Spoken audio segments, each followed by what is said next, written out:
Welcome to the Houston Huddle, where knowledge meets the game.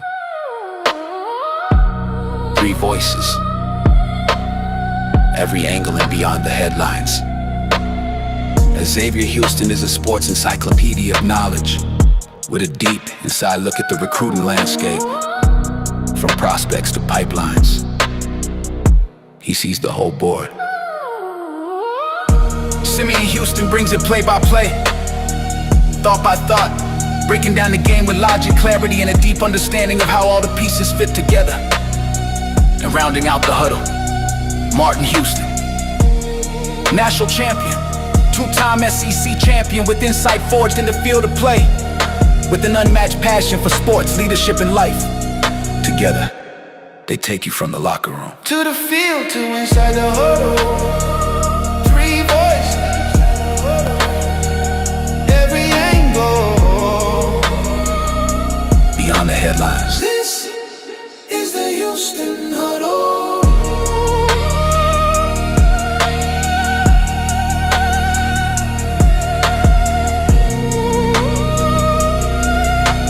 Now it's time to lock in. It's time for the huddle. The Houston Huddle.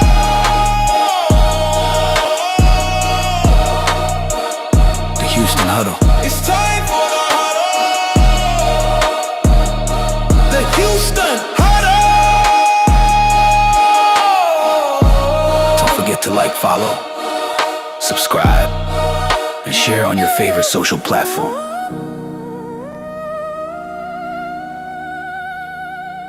And let's get in the game.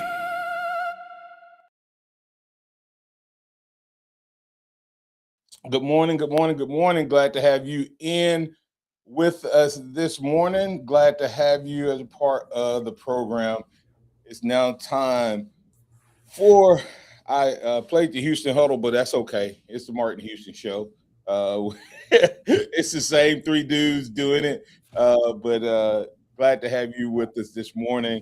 We're live, local, ready to get things rolling. Hopefully they have got our chat working back over. And the chat is back up and live, so the Maniacs are back in on Friday. I had to search you guys up to find your thoughts, your comments, and your reactions.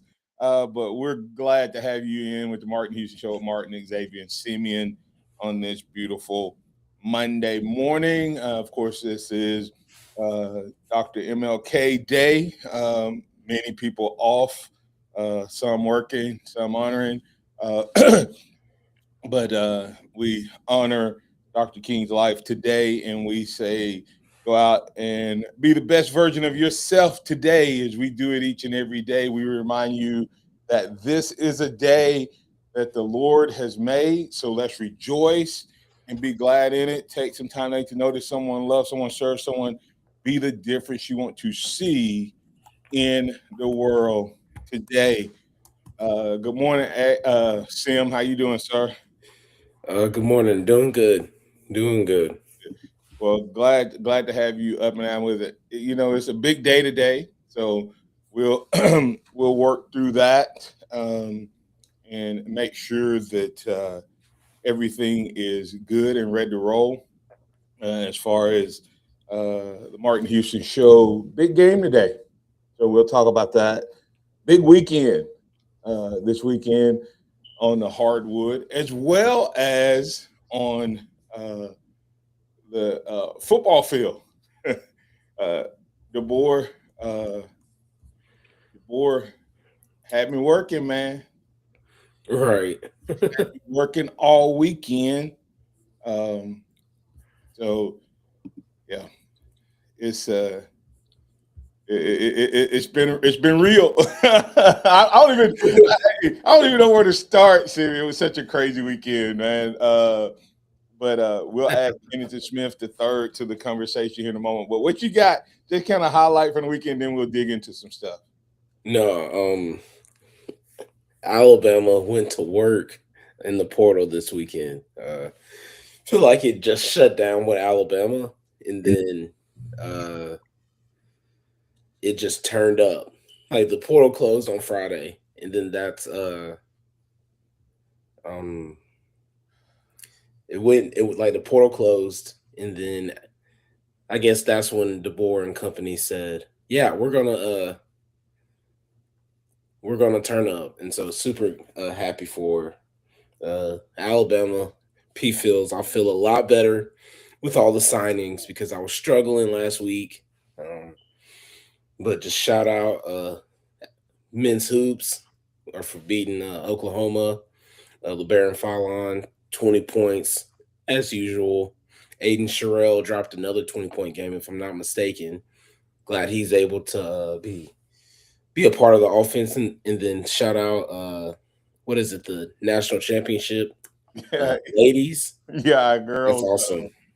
our ladies won the cheerleading, all girls cheerleading squad won the national championship. Maybe the only national championship Ty gets this year. So we We'll figured take it. we'll, we'll take it, right? But yeah, it was a big game for Alabama in hoops, man. Took care of business in terms of what they were able to accomplish against Oklahoma. Just a um, a big win. I don't know if you know this or not. That was the first time Alabama has won in Oklahoma. I did not realize Wow. that when we were picking the game. I felt like Alabama would get out with the win, not realizing Alabama had never won there. Uh, really, really slow first half. I mean, they had 33 points at halftime and was down by 11. Came out, Wow. it was 44-33 at halftime. Came out and like in the first 2 minutes, that's what this first 2 minutes and like flipped the script. Flipped the script. Literally, I think went on a 12-0 run. And they're like, yeah. Then they went on then Oklahoma went on like an 8-0 run or something like that. So it was just like, and we couldn't catch up. We couldn't close the game, but they kept battling. I thought it was interesting. In key moments, this was funny. In key moments, Wagyu like hit like his first three of the year. When Alabama took the lead, he came down and hit like a three to put them back ahead. I'm like, really? And then Derek Reed, who was a freshman here last year, had great potential. I don't know why he went in the portal. Um, I thought he was going to be kind of Diabate like as well. And he had 14 points in. It was such a weird play. I don't know if Bama fans got to see it. Those got to see it. He went up on a dunk, Simeon. He dunks the ball, and when he comes down, both legs are like stiff, and he hits like boom, and just falls over and just grabs his legs. And the announcers, it was obvious to me that these announcers, either they have never played ball or they didn't get on the court when they did. But they're talking about, oh man, I don't know what's going on and all this. And anybody watching that game, right? He just had a full body cramp. He did what Phylon, he did what happened to Phylon, except for Phylon was on the sideline. Either way, he goes out and down the stretch. I'm gonna tell you, Allen's a man. He's a man. Yeah. He's taken the last, like, going back to the Vanderbilt game, he has definitely taken over the deep shot. I mean, the late in the game shots for sure. Yeah, he's been the man. He's doing really good. Getting all of those blue collar players. I haven't watched a lot to see who the blue collar guy is with the most right now, but I would have to say it's Allen for sure. Sherrill, as you mentioned, if we can get that Sherrill on the board, we can get that Sherrill making plays and scoring, and the three ball comes back. This team will be tough to beat. And Yeah. Got to shoot better from the free throw line. yeah, I was going to say at one point we were at 50%. And you know, I guess you just play averages. We were up by 4 and almost cost ourselves the game by fouling quick. We kept fouling the same guy, and he hit 2. We fouled him again, and he hit 2. We fouled him again, and he gets a 3-point shot. He gets a 3-pointer off, and he misses free throw number 7. I'm sorry, it would have been free throw 9 for him. He was 8 for 8. Wow. And he misses the last one. So it was a risk. The announcers did nail that right, but we took a chance and didn't. But Phylon, he's sort of like, and I'm not calling him LeBron, I'm not calling him Michael Jordan. When you watch Michael Jordan, you always knew he was scoring, right? It Right. felt like he was always gonna. You're like, okay, he's in his 20s. With LeBron, sometimes you watch LeBron, and all of a sudden he has 20. Yeah. You're like, when did he score? Right? That's the way it was with Fowler on Saturday. It was like he's not doing that. I mean, what is he doing? Then you look up, and he scores like 8 in a row or 9 in a row. Alabama was down by 6. He comes down, hits a big 3. Then he comes down and drives to the hole and misses. And I can't remember who tipped the ball out to him. And then he takes another 3 from the corner. All of a sudden, it's a tie game. And then it was on from there. So kudos to Nate Oates and this basketball team for a big win in terms of knocking down. That was the second game in a row on the road in the SEC. They won both of them. So kudos to them. Sherrill once again, 8 for 12, really efficient. Was 2 for 5 from the 3-point line. Nailed his free throws. I think he was 75% from the free throw line, where everybody else was shooting about 50%. Other than Allen, he was 5 for 7. So the 2 young guys bringing it up. Anyway, now that we got our whole crew in, we're going to take a break and come back on the other side and talk some Bama portal. I'm trying to figure out what grade you all maniacs. What y'all think about what Kalen DeBoer did? Kalen DeBoer. Only thing all I could think of seeing was Kalen DeBoer cooking with grease, man. Yeah. He cooking with Absolutely. that. He cooking with that lard. He ain't cooking with Yeah. that. He cooking with that Crisco, that Wesson vegetable oil or canola oil. He is cooking with old-fashioned lard. I wonder what you guys think about that. We'll talk about it on the other side. You listen to the Martin Houston Show with Martin Xavier. We'll be back in just a moment.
Welcome back into the Martin Houston Show with Martin, Xavier, and Simeon. It is a Manic Monday, which means we have our maniacs lined up for you. We also have Kennington Smith III on with us, and we appreciate all of you jumping in out there. Having some issues with the phone line, so if you're trying to get in on the phone lines, I apologize for that. But we are back. In Maniacs, you're welcome to throw your comments in, and we'll work them into the conversation. Good morning, Kennington. How you doing, sir? Good. How are y'all? Doing well, doing well. Man, it's kind of a crazy day, crazy weekend. We just finished up talking about basketball, but I'd like to get your thoughts on it as well. Natos gets his first win. His first win and Alabama's first win in Norman, Oklahoma. Your thoughts and takeaways from the game? Yeah, I think good response from the team. Obviously, you'd like to see them start better. It's kind of been like a reoccurring theme with this team, as of late. But I do think it was good for them to come back, get a win. Obviously, you like the way that United Phylon is playing, and I think the team is in a good spot. I think the question with the team is just, is there ever going to be a moment where everybody is all healthy together and healthy together long enough to hit their stride? Because I think this is a team that can compete at the highest level at the end. They just haven't been able to just be like all together to gain that cohesion in order to do it. So I think that's my main question with this team. I think we're going to learn a lot. On Saturday, obviously, when Tennessee comes to town. But overall, I thought it was a good win, but obviously there's a lot to work on, particularly starting faster in the game. Yeah, they kind of remind you of this Bama team in the second half, or the second half of the football team in the second half of the football season, where just couldn't get, started quickly or couldn't get off to a good start. And as you said, injuries really working this team in terms of what they bring to the table. So it's an interesting time of what's happening in terms of basketball game. But overall, they got the win with a lot of injuries, so hopefully they're going to be back at full strength before long. You mentioned the Tennessee game. What's your thoughts there? Obviously, a must-win for Bama. You kind of dropped one that you shouldn't have, the Texas, and in the SEC, as we've seen, kind of one game that you should have won. At one point on the calendar, can come back to bite you at the end. So I feel like this is a must-win. I think Bama's played pretty well at home. Tennessee is kind of reeling a bit. Lost to Arkansas, they've lost to Florida, they've lost to Kentucky. So I think this is an opportunity to get a win. The team, they went to double overtime with Texas A&M before they lost to Kentucky in between the Florida games. So this is a team that's not playing great right now. So I think you get them at home, and this is a really big opportunity to pick up a ranked win. P. Fields asked a question, are you concerned that we seem dependent on three-pointers? I guess that's who we are. I mean, have you watched the NATO's coach team before? Hey, listen.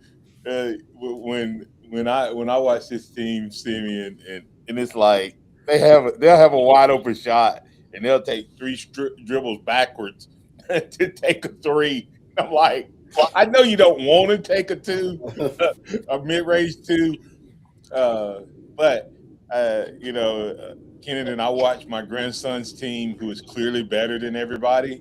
I don't think they've lost a regular season game in like 3 years. This is part of year 3. But my concern is if they run into a team that can play them, they won't have enough plays that they can run in a set. If a coach learns how to play the fast break and all of that, or if it's a tight game down the stretch, I'm not sure how good they would be. They may have it, they just never ever used it. But I haven't seen them actually run like I call it the Princeton, where you're trying to kill a little clock and then get a play to shorten the game. So I just wonder about this team sometimes in the big games. Is that part of the reason we can't get over the hump? Because all of this is where a lot of teams play, Kennington and Simeon. But I also see those other teams have a little more depth in their playbook. Your thoughts? Yeah, I think there's something. I think there's something to that. But I think, ultimately, I just trust kind of what they're doing with their system. I just feel like it's kind of like tried and true. I think over time, like the analytics kind of bear themselves out. I do think there's something to kind of like this depth on offense. The one thing that I think does favor in Alabama's game is that, unlike other teams, like I was talking to somebody like Auburn, for example, Alabama has multiple ball handlers, multiple guys that can get their own shot, multiple shot creators and shot makers. So even if the offense does break down, they do have a lot of like pretty good like one-on-one players, guys who can create. So I think that does bode well for them. But if we're talking about just like the depth of the offense, that could be something. But also I feel like injuries again has something to do with that as well. They might have guys that could maybe do some different things or be used in different ways, but they don't have enough players to kind of like marry it all together. So I want to cold court on that until we see a couple more games and maybe the team can get healthy enough to show us something.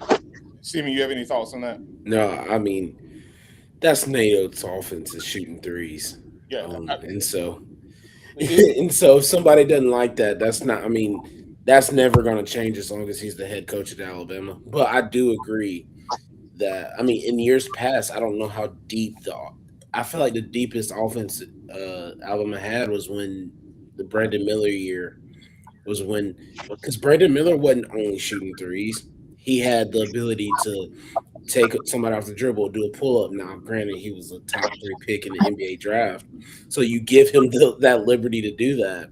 But I feel like there are other guys on the team that may not be able to do it at that high of a level, but can still perform. Yeah, and I agree with you guys completely.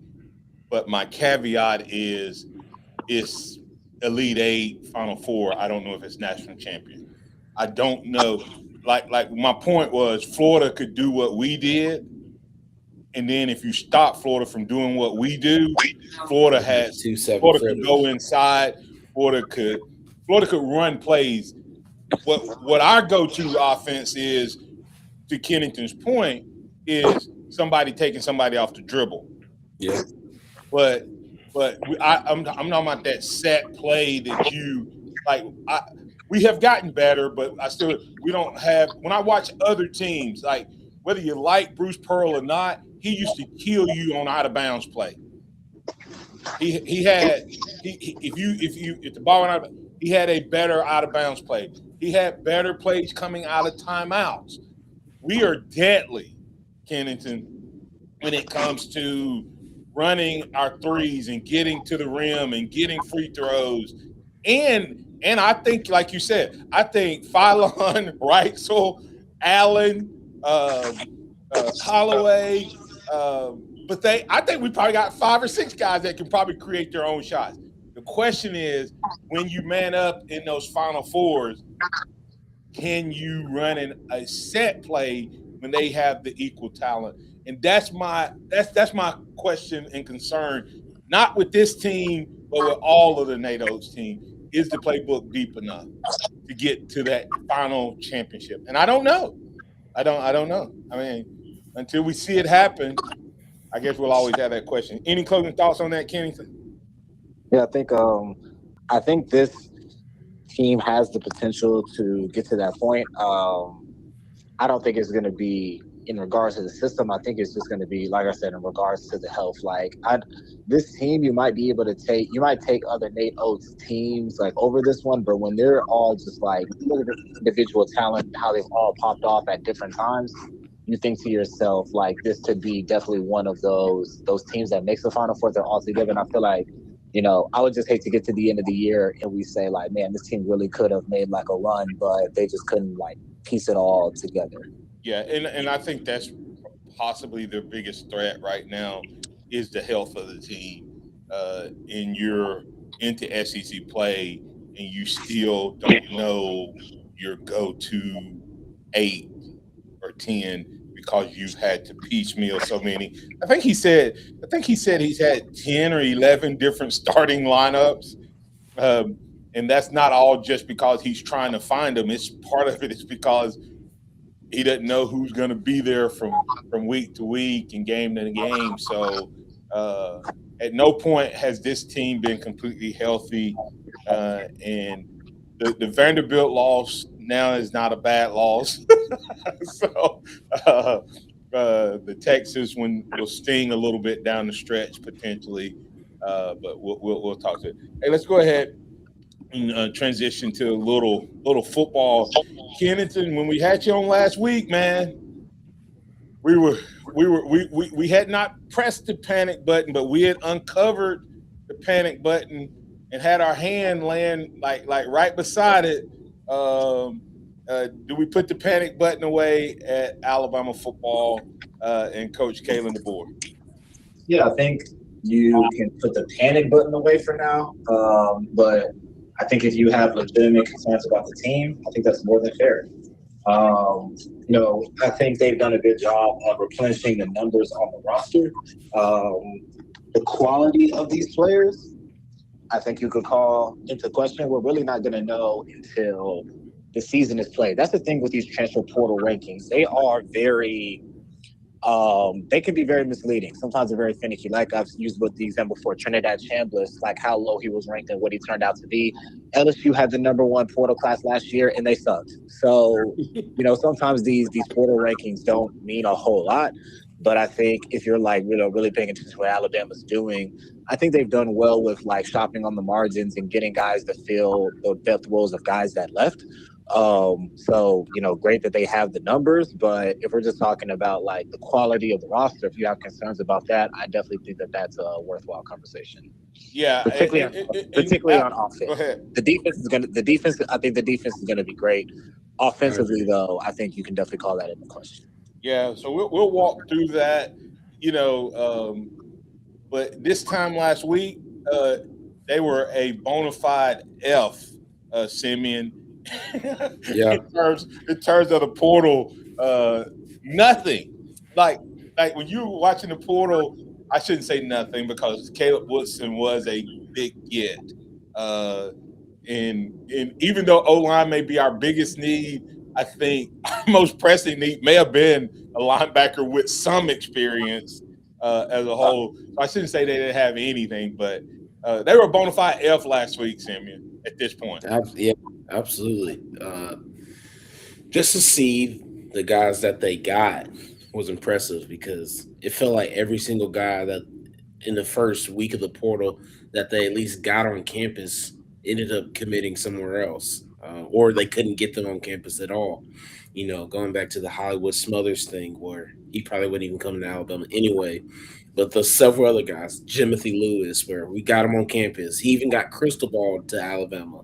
Then out of nowhere, he's at Cal. And so it kind of felt like Alabama was getting stuffed into a locker or whatever they say on Twitter. But now just to see over these past couple of days, they have gotten who they've wanted.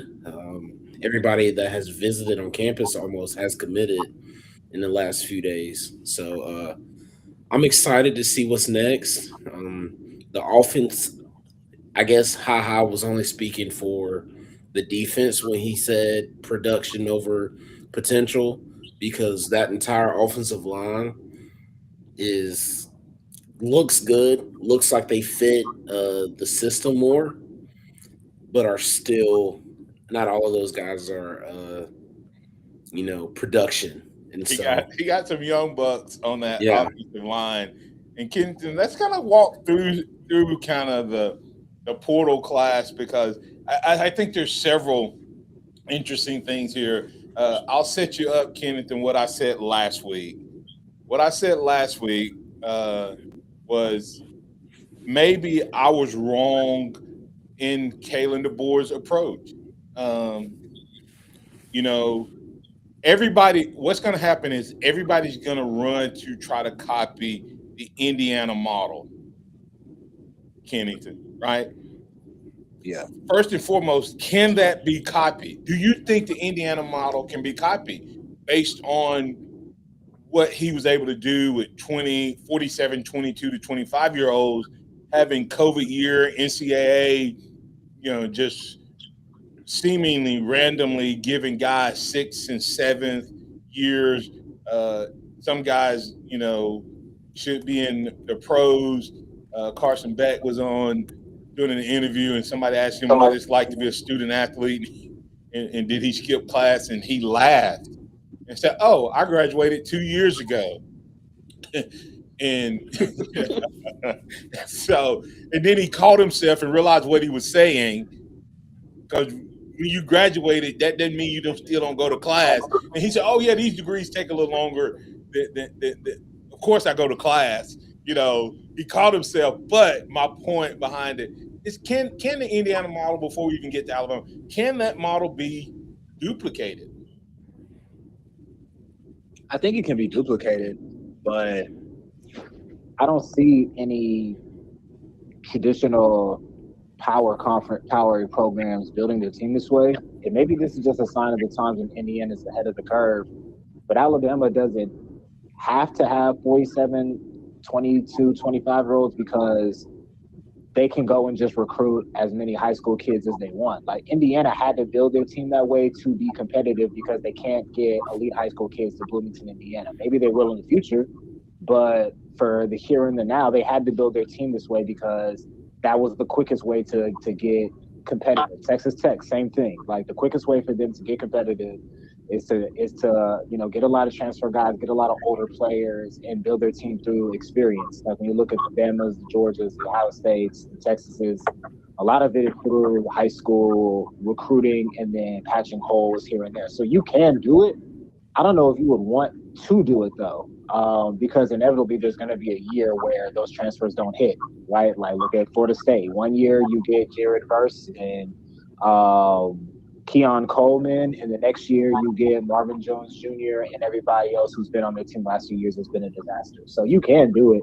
But Kenny, I don't think you can. I think you can get older guys, but the 5th, the 6th, and 7th year guys, they're gone. The 24, 25-year-old guys, they're gone. There's a handful. Simeon, your thought. I think you can go older, but I don't think you can go 47, 22. That's 47 guys that's in their 5th year or longer. Yeah, I mean, that's not possible. It doesn't feel like it's optimal to continue to copy unless the NCAA just totally gives up on trying to. Exactly. Who knows who's going to get approved for a waiver? TJ Finley is on his 7th team, but Trinidad Chambliss, who didn't get to play all 5 or whatever years, didn't get approved, but he's get to go to his 7th school. Yeah, it's like. So who knows? I don't think it'll be copied because the NCAA doesn't ever do the same thing twice. So I have no idea. Yeah, they're showing. Because let's go to break here. We'll take a quick break here. Come back on the other side, and Kenneth, we'll get the thoughts on: is Alabama intentionally going away from that model and trying to go younger? And we'll talk about why on the other side.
All right. Good morning. Good morning. Good morning. Welcome back in. Want to make sure that we pay some bills.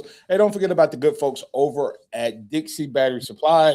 Dixie Battery Supply. Dixie Battery Supply. Take care of all of your battery needs. Never feel powerless again. From the smallest devices up to the largest vehicles, they can power you. That's Dixie Battery Supply, Tuscaloosa, Northport, and Bessemer. The brick and mortar, visit them online at dixiebatterysupply.com. All right, Kenneth, we'll get directly into this portal information this morning. It's kind of a semi-exciting thing. Let me set up what I said last week, Kennington, after you were on. Last week, I said, from everything I can tell, it looks like they are recruiting guys talking about Alabama. I said that I am convinced that Huff has already been hired. They just can't talk about it because he's playing with the Rams and it'd be a violation of the pro rules and all of that stuff. Um, you know, you look at what he's doing. It's Huff is a O-line coach that took a bunch of guys, put them together, and built the Joe Moore Award. He took a center who was a freshman, redshirt freshman who had never played college ball, became the best center in the nation as a redshirt freshman, anchoring the top offensive line. And when I'm looking at who they were signing up until this weekend, it looked like that's what they were going after intentionally. So the first question I would have, were they going after these guys intentionally, or was this all they were able to get out of the portal? Or is this team building around the style offensive lineman they have? Because if you go back and watch Washington, they're pulling guards, they're pulling centers, they're pulling tackles, they're moving guys around. And Alabama definitely did not have the offensive line to do that. Right. Yeah, I think it's a little bit of both. I think offensive line, I think these guys were probably more so targeted. It wasn't like Alabama went out. It was like in a lot of races for offensive linemen. Offensive linemen are also pretty hard to come by in the portal, like really quality ones. So I think they just did like a very diligent effort of like, okay, who are young guys with potential that aren't going to cost a lot that we can build that fit our system. Like all of those things into an equation, you get these guys. Now, there were some other guys like, Noah Rogers wasn't the first receiver on their board, right? So there are some situations like that where like, okay, you get kind of who you can based off of who was on your board. Now, ending up with Noah Rogers as a consolation prize is pretty great because he was a 5-star receiver who played. But I think that's more of an example of like, okay, they went out and tried to target other guys. They missed on other guys on their board, and then they end up with Rogers. I think the offensive line was a little bit more of like a targeted approach. Like, okay, who are guys that are young that can fit our system that we've done our research on that we can bring to the fold and mold like a Ty Haywood. So I like what they've done. I think it's a complete crapshoot, to be honest. We have no idea who's going to be the starting five. We don't have any idea of how these kids are going to develop. But I think, to the point about if this is Scott Huff, then you feel way better about the future of the offensive line because this is somebody who can come in and take all these young guys and develop them over a period of time. This Alabama offense on paper right now is really, really young. There's only 2 seniors on offense right now, and that's MJ Churgan and Danny Lewis. Right. Ryan Williams has played the most snaps on offense. I think Michael Carroll is second, Daniel Hill is third, and Caleb Edwards is fourth. That's how young the offense is. So you bring you have all these young guys in. You bring in Scott Huff. You have a feeling that he's going to be able to develop this group over time. If it's Coach Cap, all due respect to him, you probably feel a little bit worse about the prognosis of the line this year. But that's what I feel about kind of their approach and marrying it with the thought that Scott Huff is already in the fold. Yeah, no, I mean, I think it's pretty clear that Alabama is playing the long game with this portal class. They're being patient. I know that might not be what Alabama fans want to hear right now, but I think this year will be telling on how good of a coach that Kalen DeBoer actually is. If he can get this team, because I don't want to say this year will be a down year because I think 10 wins, 10, 11 wins, like it was a repeat of this past year, isn't a down year. But I feel like that's could be gearing up for the next season with it. With that's either Austin Mack as a senior coming back again, or Keelan Russell being a second year starter. I think with that talent coming back on offense, with having to replace minimal guys. I mean, Ryan Williams will have to be replaced. He's probably gone after this year, maybe. But if you don't have to replace that many people, then the next year's team should be really good. Yeah, without a doubt. Q Dixon said, still worried about this 2026 team. Only 4 starters return on offense and 6 started on defense. Only 1 starter on O-line and none on D-line and inside linebackers. Let's look at that for a second. We'll separate the O-line out, Kennington. But first question, running back. Are we improved? Do you think we'll be better improved in the backfield? Yes. Okay. Yeah. Short answer, I'll just say yes. Yeah. Right. Simeon, do you think we're better? I agree. So we lost 1 starter, right? So technically that's addition by subtraction. Now the question becomes at quarterback,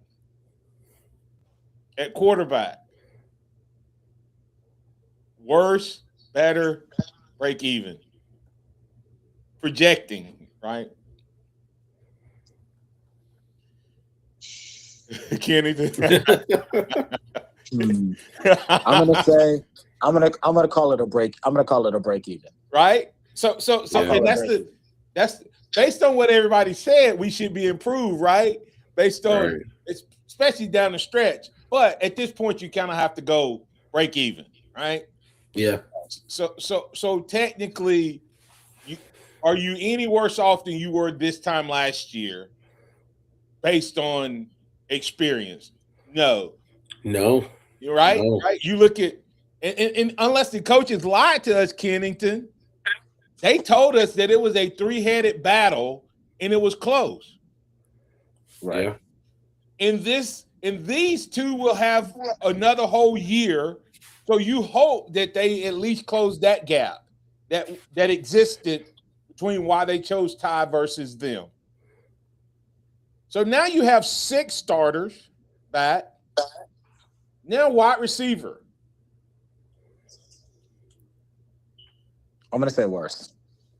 How much worse? Because you have to be saying worse because of Jeremy Bernard. Yeah, Jeremy Bernard, Isaiah Horton, and then also just the numbers. There's only 8 on scholarship right now. I mean, there's all this is not the finished team. You can add more, but at the moment, I feel like the depth is definitely in question.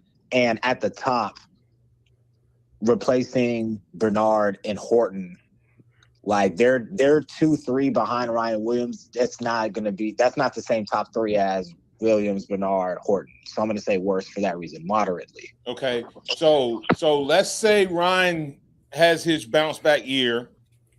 Does he nullify the loss of Jeremy?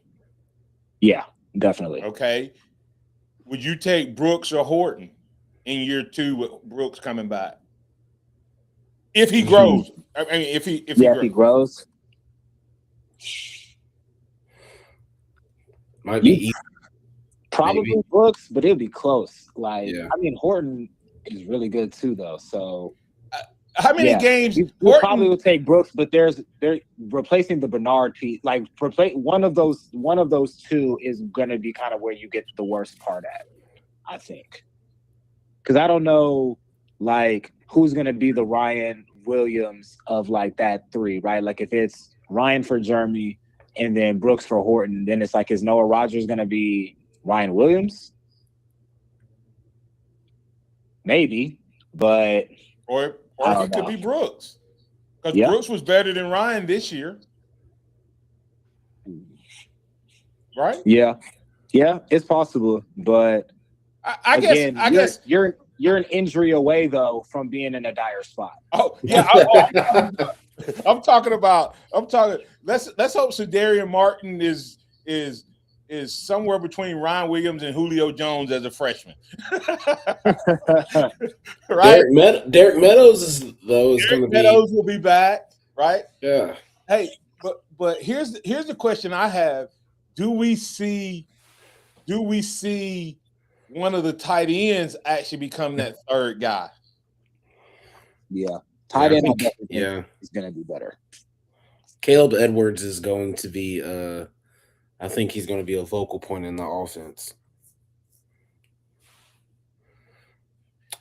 Q Dixon, come on now. I say confidently, tight end is going to be better because these young guys had a lot of experience, and I think by committee they could be like a good group. Could any one of them individually be as good as Cuevas?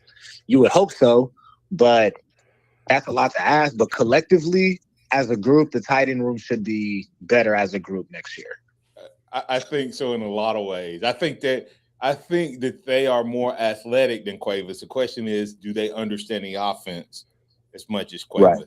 Cuevas knew where to be, how to be, and all of that.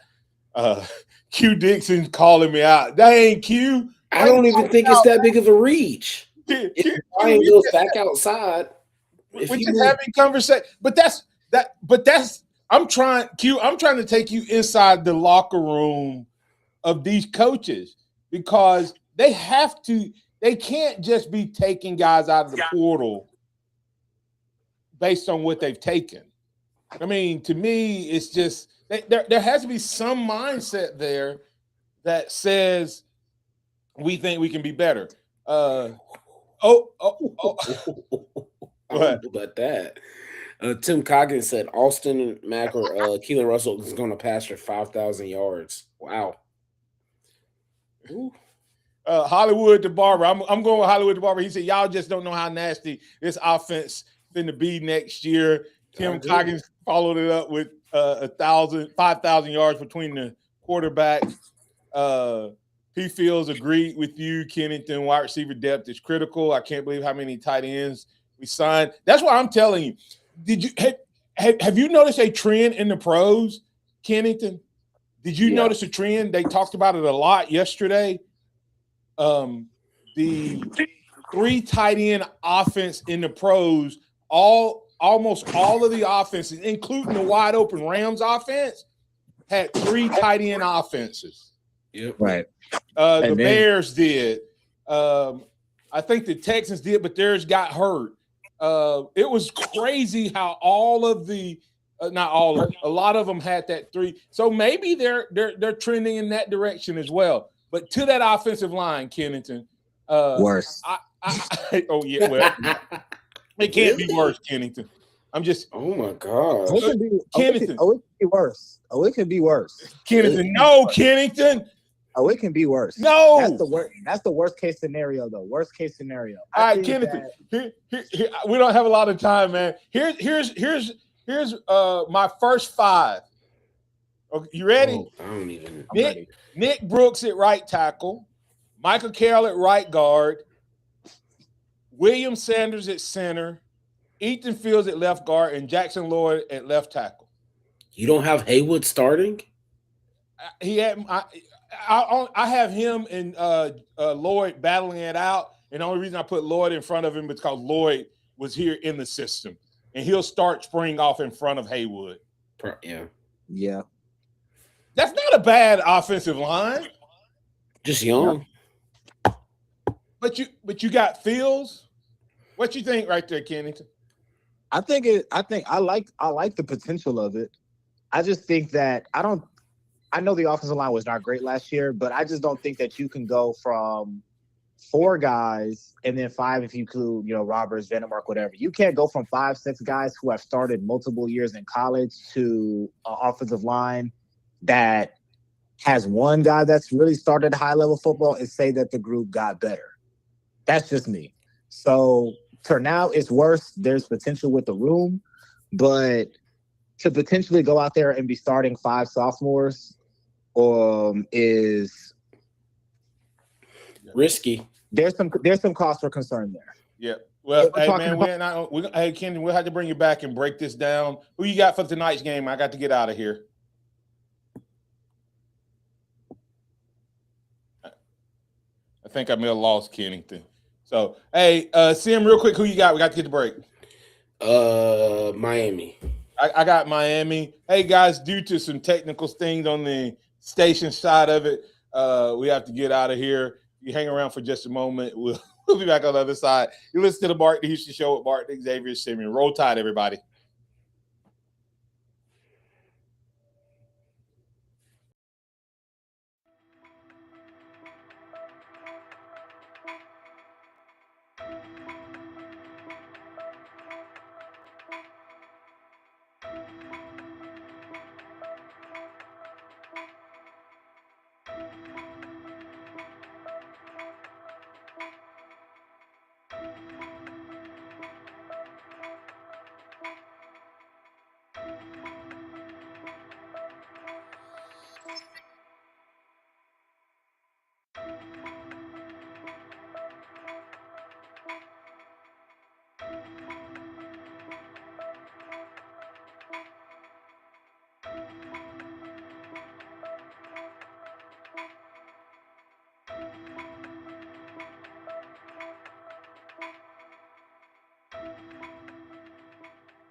Hey guys, welcome back on the other side. I had to break to get the station out so they could run their spots and get back on schedule on that side.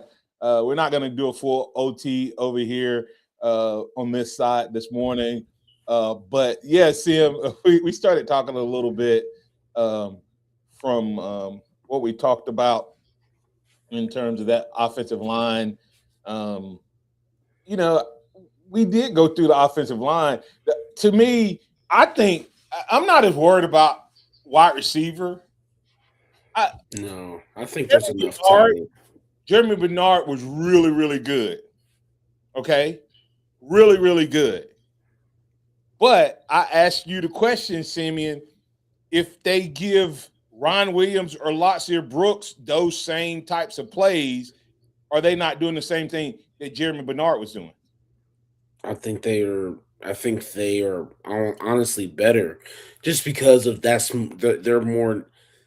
Bernard was great and amazing. Not trying to diss him or anything like that. Not at all. Not at all. This is not a knock on Jeremy Bernard and revisionist. He did great. Because he did great. He was the best player on our offense this past year by far. But he was also utilized that way. Yeah, but I do think that if Ryan got those same touches, and Lottie Brooks, just because of the type of athlete, and like you can barely even touch those guys. I mean, so I think if they get those same touches, I think they would be just as good, if not better. And so to me, and let's think about Horton. Did Horton live up to the hype that he came here with? Other than the Auburn game, where he had the 3 touchdowns. Replacing Horton is not outside of. Love to have, once again, not revisionist history. Would love to have kept him in the fold. Absolutely. But I'm not like if Jeremy Bernard had another year and was leaving, I would be crushed. I'm not feeling that way about Isaiah Horton, because to me, he had 40-something receptions, maybe. You take away the Auburn game, he had a couple other good games, but it wasn't like this guy. How many TDs did he have? He had 8. He had 8. He had 8. So he had 3 in the Auburn game. And then in the other 14 games, he had 5. I mean, Ryan had a better season than him outside of touchdowns. So and P. Phil said Horton delivered in the red zone for TDs. the Auburn game, and then he had 5 other touchdowns. And the question is then, that's why I bring up the point about Cedarian Morgan. Can Cedarian Morgan, a big-bodied receiver, or Derek Meadows, who was coming along till he got the concussion, Yeah. could he possibly replace Horton? That's what I'm saying. It's like when you look at replacing guys, I think you could give Brooks or Williams Jeremy Bernard's plays. Now, the thing that Jeremy had that I don't know if either one of them have, I know Ryan doesn't, is Jeremy would go over that middle and catch that rock. Right. Jeremy, you can throw it over the middle and Jeremy's snatching it out of the air. I think Brooks probably has that type of attitude. I don't know if I think that's why I point out the tight end, Simeon. Yeah. Do they replace that? When we go instead of going 4 wides, do we go 3 wides and a tight? Yeah. Do we go 2 wides and 2 tights? And I'm telling you, watch the pros. There's a reason why there's so many tight ends that got signed to Alabama. I mean, why would have like 7 tight ends? Yeah. So And why would you all come to Alabama?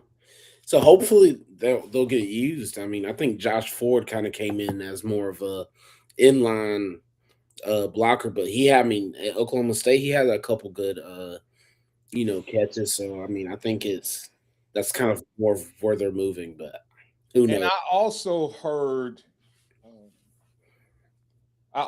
heard Simeon that the board wishes for this past year he had Oots in this offense.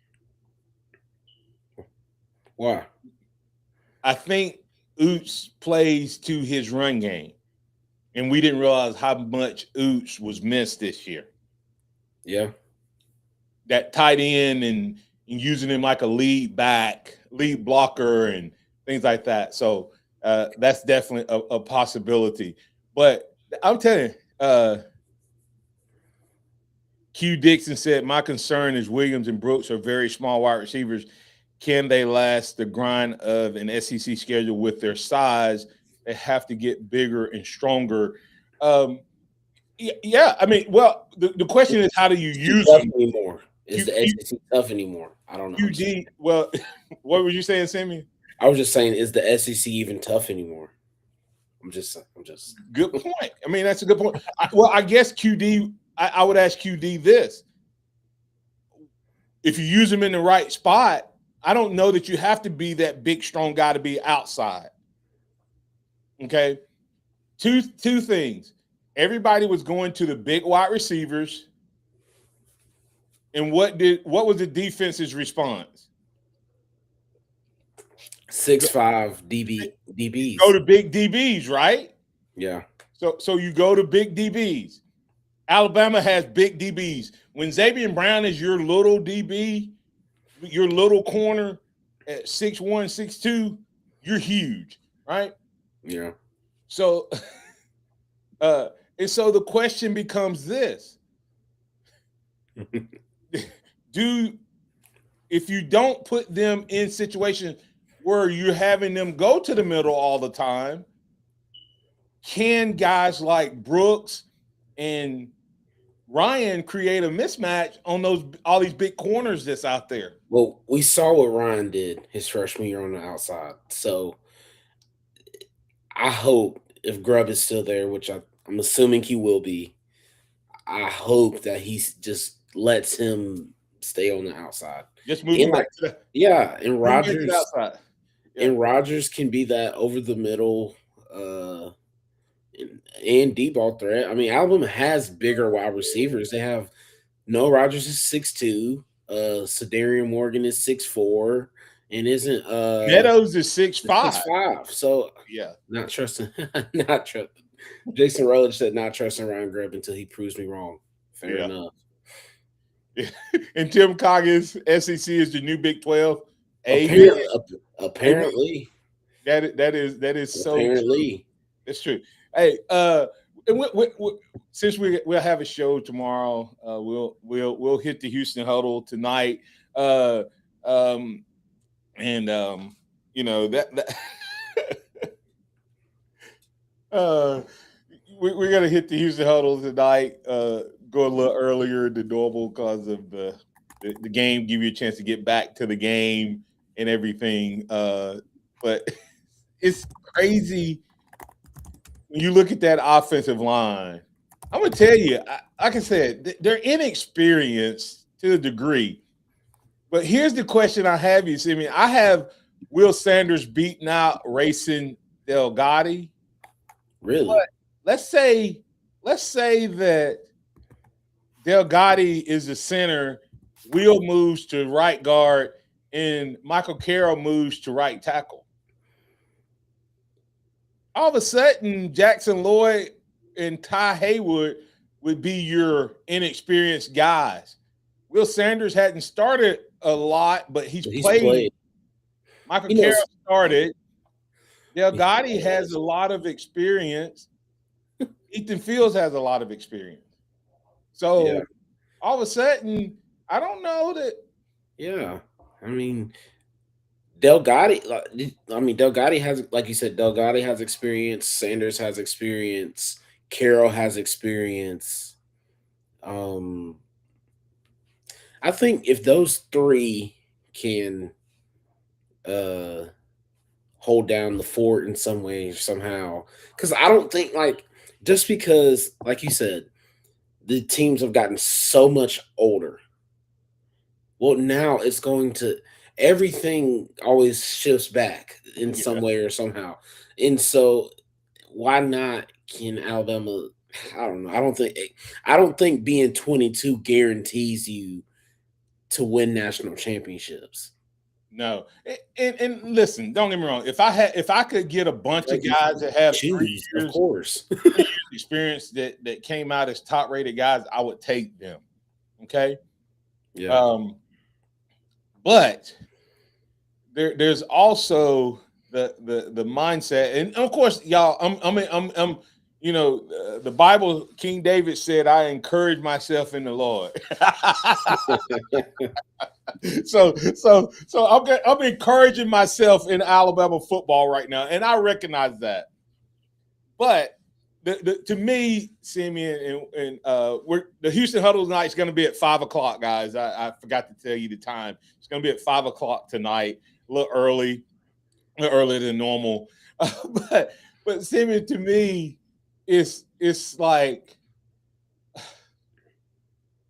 you have to look at it and go, if this coaching staff makes improvements, they have to. They have to be planning this, because you can't tell me that all of a sudden at the end they get all of these guys that they had visits set up for.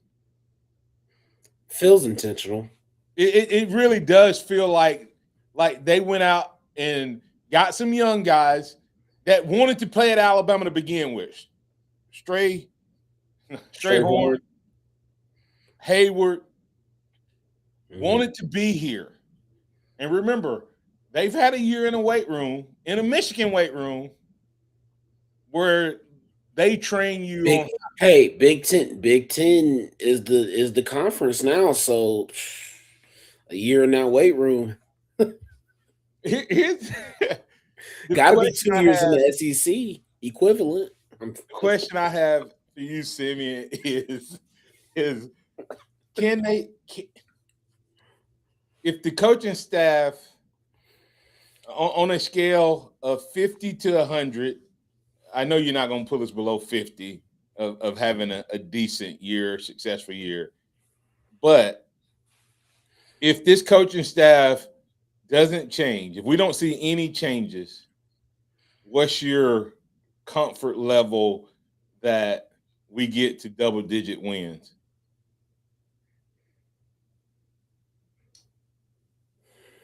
I'll put it at so 10 wins. I'll say 78%, because with how bad this coaching and we thought the coaching was, They won 11 games and was the regular season SEC champ.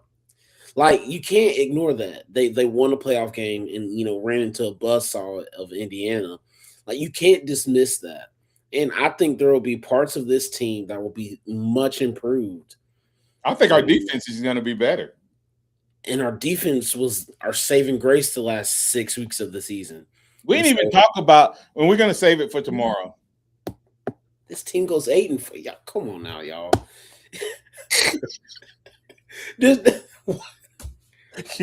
We would just no. I gotta say something. Alabama fans wanted a new offensive line. Did they not? They were preaching want a new offensive line. They get a new offensive line, and now it's not good enough. Right? Wanted different better bodies, different bodies in the trenches, right? Well, we got it. Now this is what they wanted. But the question, Q Dixon says with no coaching staff changes, this team goes 8-4. Okay, Q Dixon, how many staff changes do we have to see? Is it just staff changes or is it O-line coach? Q Dixon, I'm gonna wait to hear from you. And I guess that's the question, Simeon. I disagree. I disagree. I think he was bad, but I mean, I don't know. Maybe it was he didn't have his players. I think you just have to. Let me ask you this. We've been talking. We hadn't even said this. We haven't even thought about this. Hey, revelation right here. We wanted new O-line and new coaches. My fault. Okay. And Q Dixon, what is just getting rid of Cap enough? But here's the question nobody's talked about. Revelation, first time you're hearing it here. What if we're going to replace Cap? Okay. But the reason there's not been this big push to get rid of Cap right now is that Grubb is going to coach the O-line and he's going to have an assistant. And they're going to move because what's the name is going to be coaching the quarterbacks, right? The former tight end coach is moving. Yeah, we don't have a tight end coach now, do we? Right. So is it possible that Grubb and an assistant, that's why we're not making this big push, right? Because Grubb was an O-line coach, you're right. For O-line coach, maybe it's because Grubb is going to become the O-line coach, and then he's going to have somebody that coaches the tight ends and helps with the tackles. Or I've seen that mix before because they're going to replace Cap. Yeah. Yeah, I don't know. I just think that we're really focusing as Bama fans on the negatives of this season instead of like realizing because Coach Cap wasn't a problem when Alabama was 6-0. Yeah, he was for me. No, but what I'm saying is to the masses, he wasn't a problem when Alabama was 6-0. And then now he just became. It's easy for him to become the scapegoat. I mean, but I think the offensive Alabama line wasn't good. The offensive line it wasn't good. I think Alabama's offensive line goes all the way back to Nick Saban and his recruiting. Nobody's going to call Saban out for that, but I don't think that Alabama hasn't had an offensive line in 5 years. Right, and earlier in the program, some of the maniacs talked about how we had Bryce Young. Let this sink in. We had Bryce Young, Will Anderson, and Gibbs. And didn't win anything. Yeah, but those are set like in my opinion, the greatest quarterback Alabama's ever had, and one of the top 5 defensive players Alabama's ever had, and didn't win anything with both of them, and had them on campus for 3 years. And we underutilized Gibbs. Yep. Yeah. So O-line has been a problem before Cap came, right? Yeah. It just got worse. But I don't think that the offensive line as a whole this past year was good. Like, Q Dixon says it. I will call Saban out for O-line evaluation. hey, DeBoer, this is the year. This is the year. DeBoer has the guys that he has gone out and recruited. He quarterback, running back, wide receiver, O-line, tight end. This is his team. So what does he do with his first year with his guys everywhere? We'll see. Yeah, Simeon, is it possible? Let me see. Does Alabama move Coach Cap to tight end coach and Grubb to O-line coach? And that's why they kept Cap around. Because supposedly he's a good connector with players and is a player's guy and all of that. Maybe. Come on, man. I need more than that. You just a maybe on that? I don't have it. I don't know. I don't know. Yeah. I don't know. Q Dixon saying Will Anderson won a natty as a true freshman starter. Did he start the whole year as a true freshman? I'm not saying, but I'm talking about when he was the man. Like when Will Anderson and all the other guys, think about it, Will Anderson and all those guys, they ended up having to choose to play in the bowl game because their junior year they were irrelevant. Mm-hmm. The dude, I mean, do you count? I know you count it as a national championship, but I'm talking about when he was the man. Alabama had one of. Well, his sophomore and junior season, they should have won a national championship. I mean, I'm not trying to be funny. Bryce Young should have won a national championship as a starter. Look, those guys, I think those guys are good enough to win 10 games. Yeah. What I just want to know, I like genuinely, I just want to know what about this team is that much worse than last year's team? Yeah. I genuinely I want to know because we thought our running back room was going to be better last year, and they were horrible. I don't think they're going to be as bad. Quarterback play. Ty was great for the first half of the season. He fell off because he was injured or whatever. I think that you can say that broke even. And then wide receiver play. I don't see the wide receiver production as a whole dropping off much. And we all agree that defense is going to be better this year than they were last year. And they were our saving grace. So, wow. You know, we need to go back and do an in-depth study on Coach Cap. Inexperience. You hear me? See me? Yeah, we had experience bad. We had bad experience. So I mean, the old offensive line, you're right, is an experience, Q Dixon. You're right.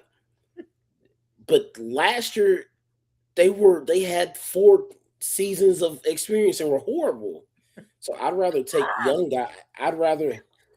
young guys and work them up than 3-year starters, 4-year starters, and be bad. I guess the question is can the inexperienced line break even with last year? Can they break even? Like, I'm about to get clipped for this. Can they break even? I'm being overly optimistic.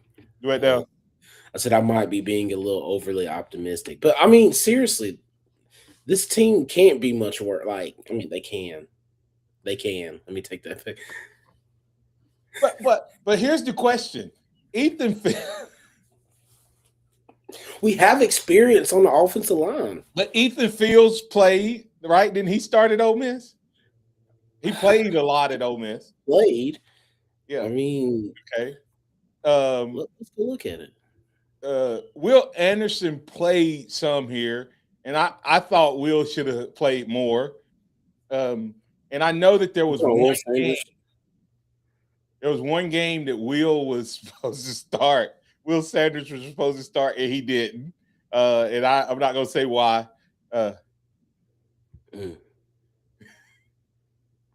uh, Simeon, what's the name Uh-oh. said? In one breath, you brag on last year's team winning 11 games. Then you say that same experience Exactly. No. See. makes your No, point. but that's Make your that. point. That's my Make your point. that is my exact point. That team last year, with y'all were saying the O line was trash last year, and Alabama won 11 games. I'm saying that Alabama with a trash O line that had experience or whatever we're trying to say. Not all experience is good experience, by the way. Sometimes having inexperienced guys just means guys are quicker to learn and are more coachable. You ain't got to And teach no old dogs new tricks. right, exactly. And so, if a bad O line with a injured quarterback can win 11 games in the tough SEC, then I think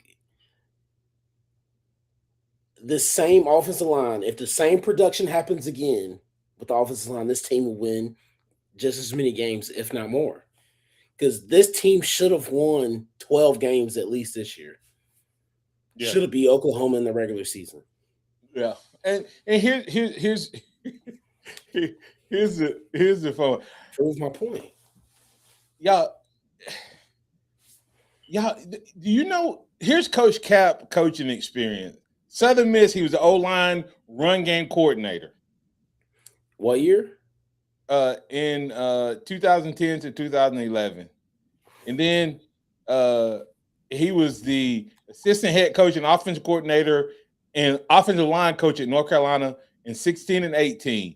We need to go back and look at that because and see who he had, and he was a run game coordinator before that.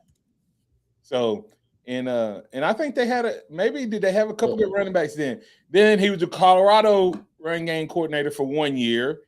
And then at Michigan State, he was the assistant head coach, offensive line, and run game coordinator. So we're going to go back and look at maybe what did those teams do, right? How did those teams do? But he's not been anywhere long except for at Carolina from 2012 to 2018. And then he was 3 years at Michigan State. So we need to go back and see what type of run games they had. Let me see. Michigan State. Getting no blowout. Listen to this. At Michigan State, the O-line helped pave the way for the Doak Walker Award winner. Kenneth Walker. Kenneth Walker was good. Was good. Yeah. But then was 52nd. They were number 2 and he was number 2 in the FBS that year. With total yards? In rushing yards. So so okay. Let's look at what he did at North Carolina. A unit that established numerous school records, including points per game when he was part of the offensive staff. Total offense 485 a game, 486 in 15. Must be nice. Yeah. Where's that coach? Where's that coach been at? Yeah, we need to go back and look. Well, I guess the question becomes: is it because of the Is it the play? Is it the players, or is it the system, or is it probably both? Yeah. Alabama had a lot of guys that were 330 plus on that offensive line. And we would say the two guys that were most consistent would be who you say the most consistent offensive line? Brailsford? Would you say so? Yes. And then who else do you think was the most consistent? It wasn't Proctor. No, I mean for me, I think it was probably Wilkin, but Wilkin and then Carroll. Then Carroll. Though, and Wilkin fit more of that system. He didn't really fit it, especially not as a guard. But then Carroll is what 6'6", 315. So if you like what you saw from Carroll, I think you'll like what you see from these other guys that they're bringing in because that fit. That's the type of style that Alabama has brought in. Dang, Q Dixon, What'd he say? yeah, he said he just doesn't have any faith right now. Let's go. Hey, listen, he has, and that's probably That's, an honest. but guess what? But guess what? This team I'm- hasn't proven it to him. Right. Fair enough. Right. For me, that's what I'm saying is hey, QD and Maniac, I'm sunshine pumping right now. There could be some reach. There could be some reach in my talk. QD, I can't go all off season thinking that the season is hopeless. Let me tell you my philosophy. Y'all remember when we had that streak where we lost to Auburn every year for like 6 years? Man, if you ran into me the week before the Iron Bowl, you would have thought we were on a 5-game win streak. Because I was talking more smack than a little bit. And so I just look at it and go, huh, you got to be kidding me, man. And I would work it, and I would work it, and I would work it, and they would go, y'all hadn't beaten us in 3 years. Y'all hadn't beaten us in 4 years. Y'all hadn't beaten us in 5 years. And I said, yeah, and if I was waiting to talk smack, I would have been silent for the last 5 years. You'd never be able to. So it's off season. I'm sunshine pumping. I'm doing like King David. I'm encouraging myself in the Crimson Tide. The thing about it is that no one really knows what teams are going to look like next year. Like, who saw Indiana? Who saw Indiana last year? Now because what they were doing, they were getting these same guys that nobody was talking about, these same 37-year-olds that are running out and playing. They said they didn't have a high portal class, like they didn't have this same hype that they were going into this year, and they've come out and just whooped up on everybody. Who would have thought that a bunch of James Madison's kids could come up and play at the next level? It just shows you what. The level. There's not that much difference. There's not a big difference between the level of D1, D2, FCS, FBS. There's not. But between good and great, there's a fine line. And he said that. That shows you that there's a fine line. Because if someone had said, think about this. If someone had said coach is going to bring a bunch of players from James Madison to Alabama, and you'd have been like, man, we don't want no bunch of players from no James Madison. Leave those guys where they're at, right? And then if you would say, if you were looking at it like 2 years ago, you would go, why you guys talk James Madison? He's going to bring a bunch of guys to Indiana from James Madison, and it's going to make a – everybody would have laughed at that. Yeah. But it's the overall program. It's the overall program. And hey, QD, I'm going to go with you on that. I think we need to see some coaching staff changes. Supposedly Grubb was a good offensive line coach. So maybe that's what they're going to do. Maybe supposedly Grubb came out of the booth to help with the O-line, but that hurt his play calling ability because he couldn't see the field. Okay? So maybe he's going to take over the O-line. He knows the system. He can teach it. And maybe this other coach, and I can't even remember the name, tight end coach, is going to become Did they hire a new tight end coach? No. They have they moved. Let me get it. Let me get his name. Isn't it Brian Ellis? Ellis. Yeah, they moved Ellis to quarterback coach.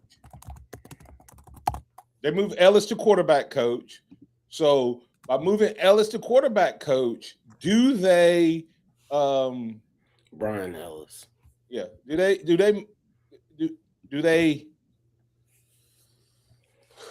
bring in another tight end coach?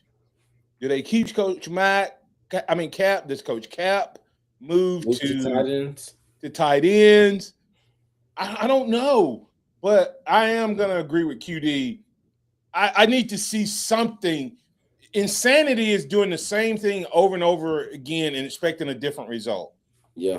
And if you don't make changes in this coaching staff, in the areas that are weaknesses.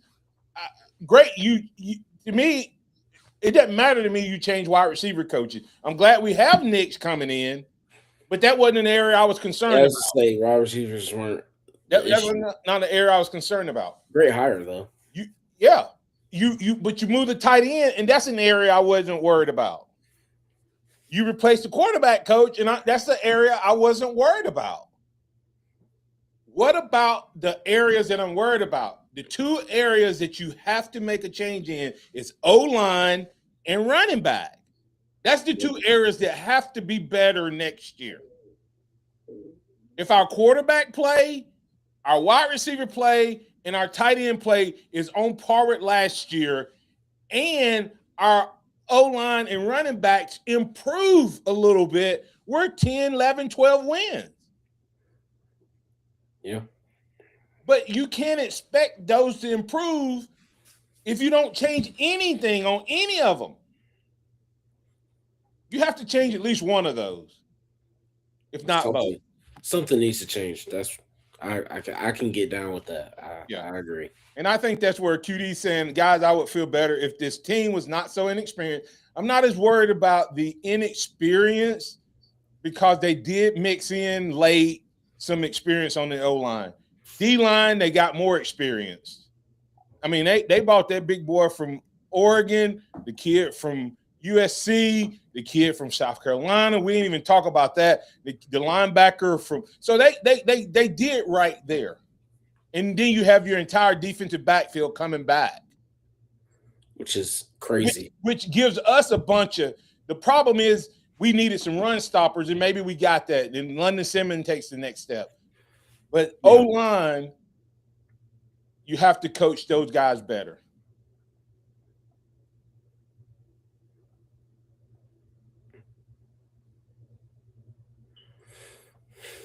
I mean, I don't know with this. I don't know if Coach DeBoer, P. Fields will make the changes. I think with this, I have no idea. I don't know if he is gonna go out with the guys he came in with, in the sense of like this is his third year. He's pushing everything out on the table, and if it doesn't go well, then he'll make a change. But I don't want him to make a change a year too late. But I don't. I have no idea how this is going to work out. But because, like you said, there's so much unknown. But there's so much unknown in all of college football. Who knows if who's Alabama might be able to pull out of the portal from Miami and Indiana? There might be some dogs that are, have already talked. We can say everybody's tampering a little bit. The guys that are going into the portal in Indiana are already in the portal. They just haven't announced it yet, and some of them probably already know where they're going. And so who knows that? And by the way, Ryan Fowler pointed this out. You know that there's some guys from this that have announced that the teams haven't processed. Yeah, several. Not just Indiana and Miami.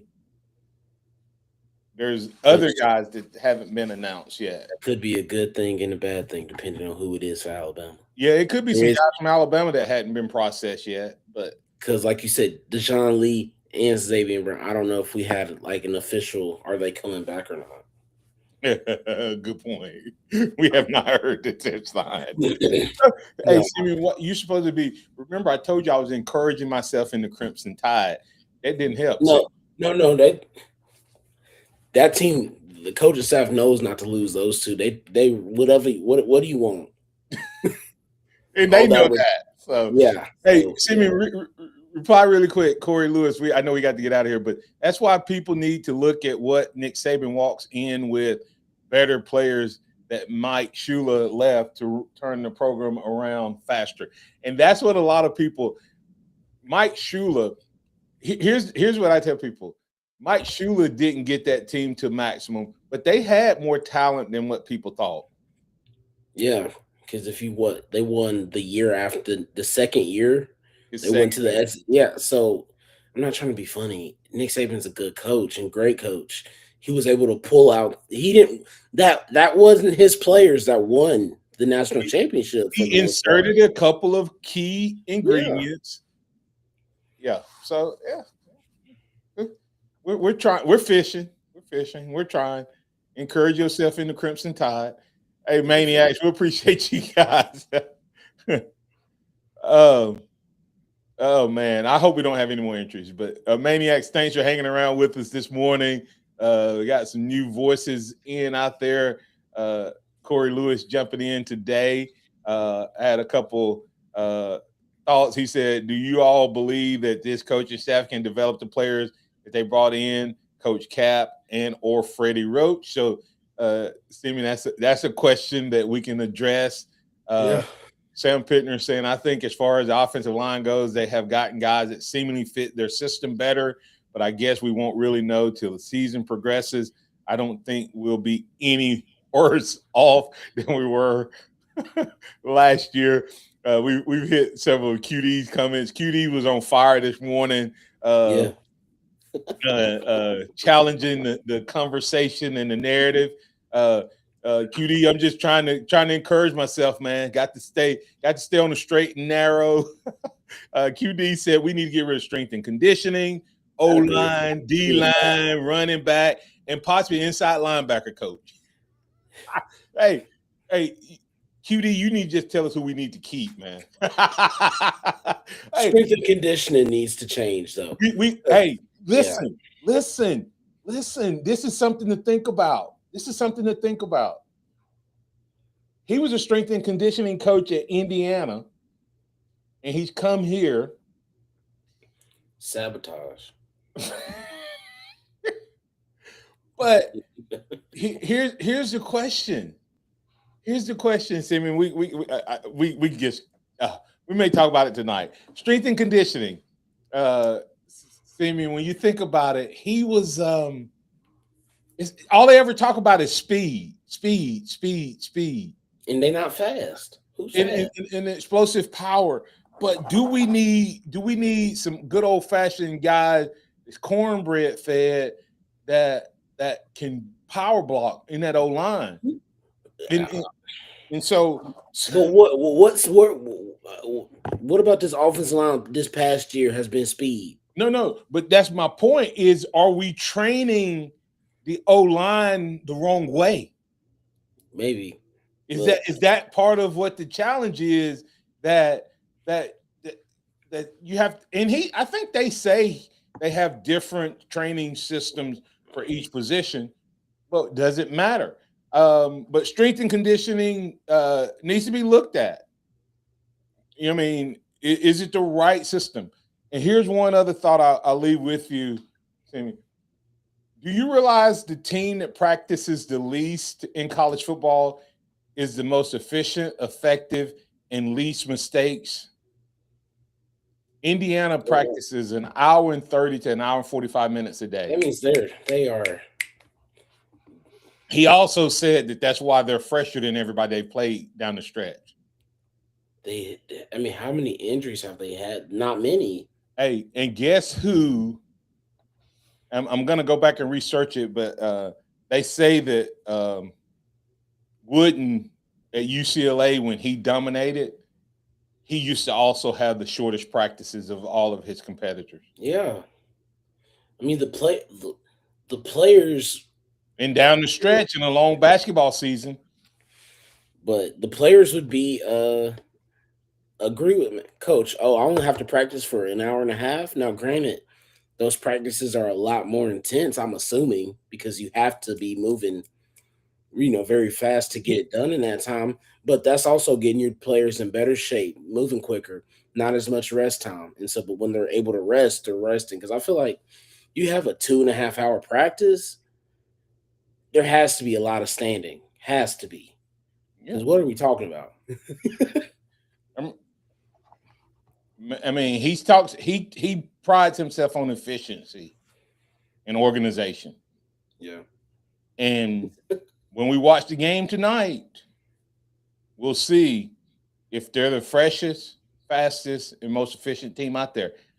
I think fresh, fast, and efficient works unless you get hit in the mouth. And Miami has the offensive line and defensive line to do that. So, yeah, we're gonna see. I'm going with Miami though. I think Miami, and legit. I think that Indiana. I've got off my bandwagon that Indiana is not good. Kirk Cincinnati can get out coach. I mean, I've got off that bandwagon. I just look at this, and we'll talk about this tonight, Simeon. The team that gave them the biggest fit all year was Iowa. And Miami is a bigger, physical, more athletic Iowa. The question is, do they have the discipline that or will they trust the run game? Because they're probably not going to break off long runs at first. No, because just don't trust bad back. I mean, don't. Oh, if they put the ball in Beck's hands to win it, it's over. Well, I don't know. Carson Beck, he kind of won them the Ole Miss game. So, but Rock was running. That Rock was running. But he can be good if you give him. He has 15 plays a game where he has to hit. I think he can do that. But if you have him 30, when he has to be that guy, so we'll see. You got a score? I don't think it's going to be a high scoring. If the higher scoring it is, the more likely Indiana wins. But I'm gonna put it low scoring. I'm gonna say it is going to be 21-17 Miami. Sammy, did you if see? They don't. Did you see? We had Tim Real a new comment. He said 24-year-old don't practice as much. That old age. That old age, they got to cut it down. So, but anyway, just don't make Cristobal have to coach. So bad. Oh, anyway, well, roll tide, everybody. Thanks, Maniacs. It's been real. It's been fun. It's been real fun. We appreciate you guys. We'll be back tonight, 5 o'clock, the Houston Huddle tonight at 5. We'll give our thoughts. It's going to be a quick show tonight, as we call quick. Might go on for 2 hours, but either way, we're going to start a little early tonight to give you time. We'll break down that Miami Indiana game, give you more thoughts there. And hey, maybe we even get some more news from the Alabama Crimson Tide. Remember this: trust in the Lord always, lean not your own understanding, and all your ways acknowledge him, and he will direct your path. Roll Tide out to everybody.